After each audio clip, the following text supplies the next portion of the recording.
Denji, the horny chainsaw fiend from Chainsaw Man, and Itadori Yuji, the former vessel of Ryomen Sukuna from Jujutsu Kaisen, both at one point having a demon inside them and granted special powers. While this matchup isn't as popular as the infamous Gojo vs Makima debate, I however do still find it interesting, especially considering the progression of both MCs. I'll be going over this matchup as suggested by you guys in the poll. If you want to ensure that I cover a matchup or a video idea to your liking in the future, be sure to pay attention to the community tab as I ask a bunch of questions as well as update you guys from behind the scenes. I do want to make it known that Sukuna and Pochita won't be factors in this fight, as I will be taking Denji in his hybrid form and Itadori from the current events of the manga. Either way, this video will contain spoilers for both Chainsaw Man and Jujutsu Kaisen, so anime onlys, proceed with caution. All scans and calculations will be provided in the description below via Google Doc, that way if you want to use them they're there. While you're at it, if you do enjoy this type of content, be sure to give this video a like, comment, and subscribe to the channel with post notifications turned on. That way you never miss a video from me, as we're really close to 5k. But with that being said, let's get into the fight. You're good as gone.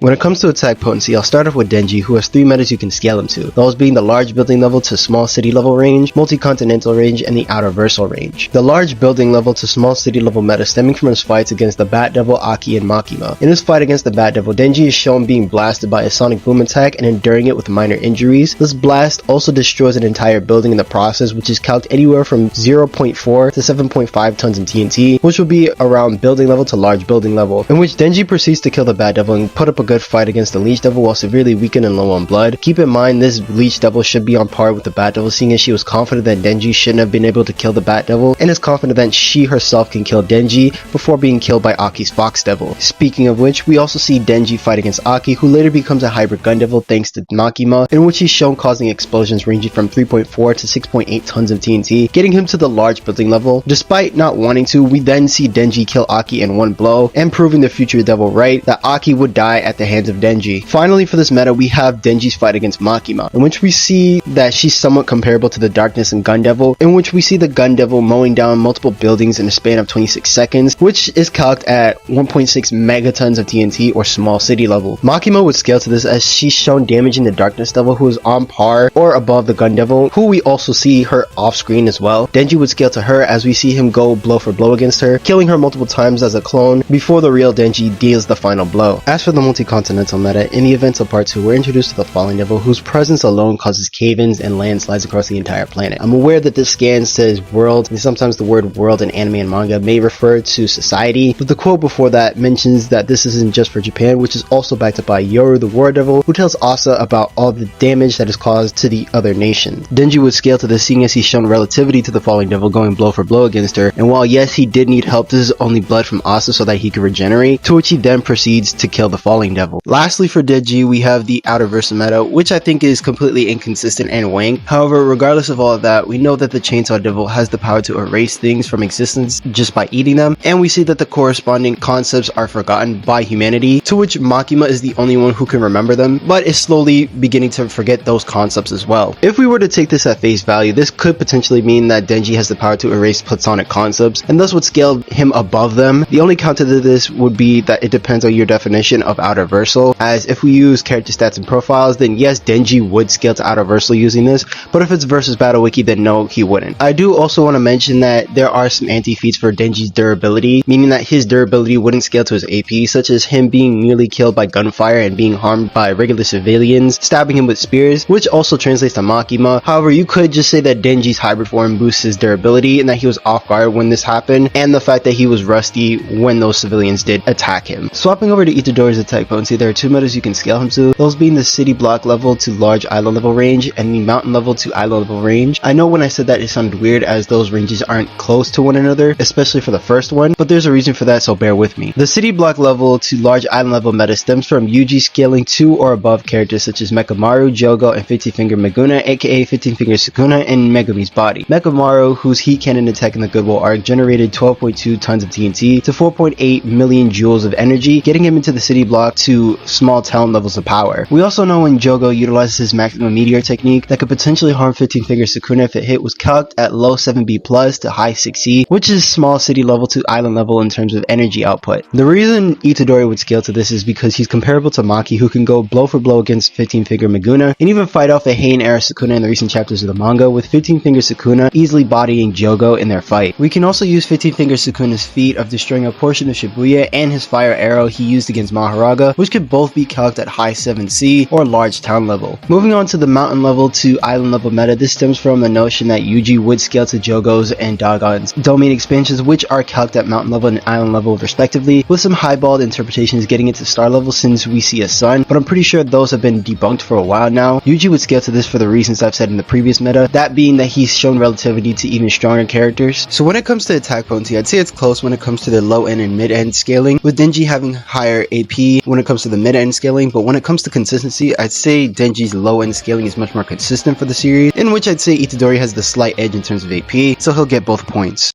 When it comes to speed, Denji can scale to massively hypersonic consistently. This stems from his feats such as intercepting Aki's gunshot, scaling above Beam the Shark Devil who dodged Rize's explosion, and the Gun Devil's City Destruction feat. The first two should be easy to explain, seeing as Denji should easily scale above Beam, who's one of the lower tier fighters of the verse, and he's shown holding back against Aki with his feat against him, which should be a no-brainer since he killed Aki despite not wanting to. When it comes to the Gun Devil, however, we know he was able to snipe Makima from a far distance, and while yes, she did get hit and died from it, she was able to react and use her powers to kill the Gun Devil. Denji would scale to this, seeing as, like I said for attack potency, he goes blow for blow against Makima in their fight, and even catches her off guard to land the final blow, thus solidifying Denji at massively hypersonic speeds. As for Itadori, his speed should be around massively hypersonic as well, to possibly light speed. However, there are some issues with this, seeing as Choso's piercing blood attack is stated to move at the speed of sound, and what seems to be the popular narrative nowadays being Maki getting blitzed by Cursed Naoya, who only moves at Mach 3. I want to talk about these issues first. Let's start off with Maki's feat. As for one, it wouldn't make sense for her to catch bullets at point blank range, which is calculated at massively hypersonic, to her stronger self that is stated to be on the level of Toshi Fujiguro to suddenly get blitzed by something like this. Keep in mind, Toji in the anime was able to dodge lightning, and while this can be contentious, this is still a feat that would put her way above Mach 3. But specifically going into this feat, one thing that a lot of people forget is that Maki is mentally fatigued. This is what her training that she received from Mio inside the Domain expansion is supposed to do, in which we see Maki then later blitz Naoya afterwards. This is also further backed up by the author Gege Akutami, who says that going from these speeds is kind of crazy in his eyes, so that should also further debunk the Mach 3 cap for JJK. As for Choso's piercing blood attack, this would simply be just a hurdle for lower grade fighters, seeing as special grades like Kenjaku and others like Sukuna are able to easily react and block it, not to mention future and past feats such as, like I said, Toji and Hikari dodging lightning, which are both at massively hypersonic, which Yuji, especially current in the manga, should outscale this and put him at massively hypersonic. Now, some of you may be wondering why I said that Yuji can potentially be scaled to the speed of light in terms of speed. This is mainly due to the fact that there are arguments that could corroborate this, such as Sukuna being able to dodge Kashimo's electromagnetic waves attack, which is stated to move at the speed of light, and that this was calculated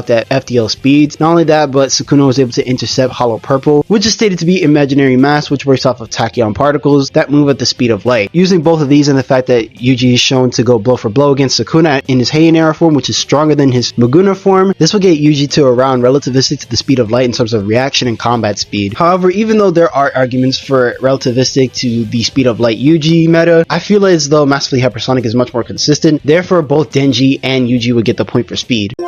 Now onto the stamina of these characters. We'll start off with Yuji, in which we see him be able to fight for a while in Shibuya, which lasted about 2 hours, fighting against Mahito, getting beat around by him after witnessing the death of Nanami and the supposed death of Nobara, then nearly killing him before Kenjaku intervenes. The next arc, we see Yuji fighting the Gachinko Fight Club for a few rounds before going to recruit Hikari, in which he gets beat around by him for a while before coming to an agreement. Which brings us to the final arc of the series, where we see that Yuji has the ability to use RCT, or Reverse Curse Technique, which allows the user to heal injuries, regenerate limbs, and even recharge burnt out curse techniques. The user is able to use this so long as they have enough cursed energy and the fact that their head is attacked. However, even before using reverse curse technique, we see that Yuji was capable of surviving multiple slashes from a 15-fingered Meguna, and afterwards we see him be able to regenerate from multiple slashes to the chest or stomach area from Sukuna in his fight against him. When it comes to Denji's stamina, it's solely dependent on how much blood he has, as without it, he can't even transform into his hybrid devil form. However, we see Denji combat this issue when fighting the Eternity Devil. In this fight, Denji eats parts of the Eternity Devil to gain blood, fully restoring his stamina. So in a sense, if he's able to bite Yuji and draw blood, he can surely replenish his stamina. We also see him completely regenerate from only a torso when given enough blood, and even regenerate his limbs. So when it comes to stamina, I feel as though this is also a part that you can give both characters the point, but I feel as though that there could be an argument that since Denji relies on blood of others to get his stamina back, that the point would only go to Yuji. So that's what I'm going to go with. Before I continue on, I do want to say thank you for making it to this part of the video, as it does mean a lot. And if you do enjoy this type of content, be sure to like and subscribe like I said in the beginning of the video. As for question of the day, I do want to ask, who do you guys prefer, Mei or Himeno from Chainsaw Man and Jujutsu Kaisen respectively? Honestly, I'm going to choose Himeno 10 times out of 10, and I'm not going to explain any further, but let me know your thoughts in the comments below.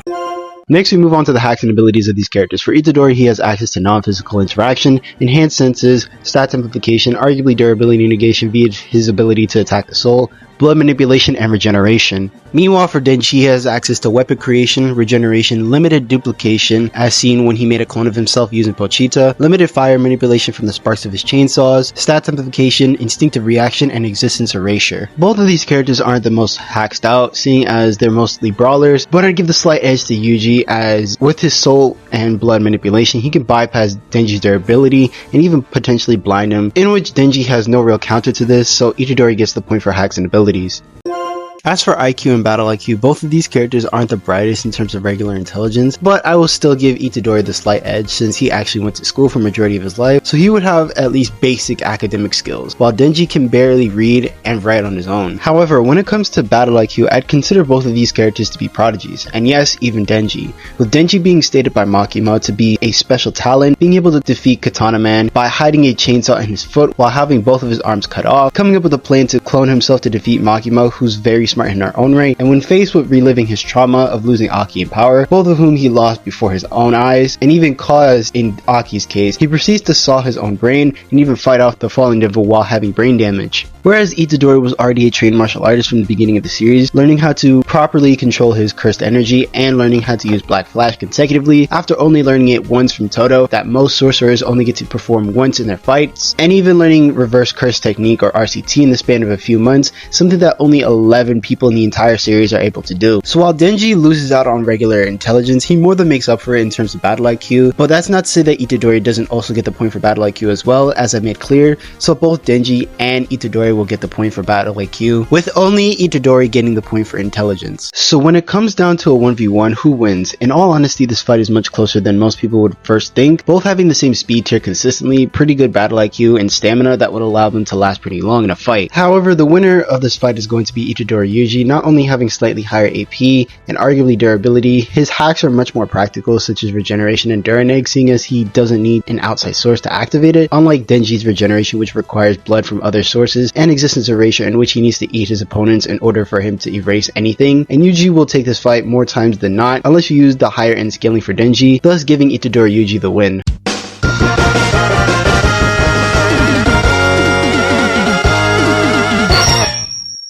Roger! So that was my take on Denji versus Itadori. Sorry that this video took so long to make. I've been sick and all that, as some of you may know from the updates on the community tab. Let me know your thoughts in the comments below, whether you agree or disagree. Either way, it's much appreciated. And while you're down there, like I said before multiple times throughout this video, be sure to like, comment, and subscribe to the channel with post notifications turned on. That way you don't miss a video from me, as it really does help out the channel. The next poll should go up by the time this video is up. So if you do want to vote on the next matchup, be sure to head over to the community tab and vote. Also, at the time of recording and by the time this video is up, we have just hit 5,000 subscribers. I just want to say thank you to each and every one of you that has subscribed to this channel. It really does mean the world to me. In addition to that, for the 5K special, there is a poll that is currently up, so be sure to vote on that for the 5K special, as it really does mean the world. But with that being said, I've been your host Jojo, and I'll catch y'all later.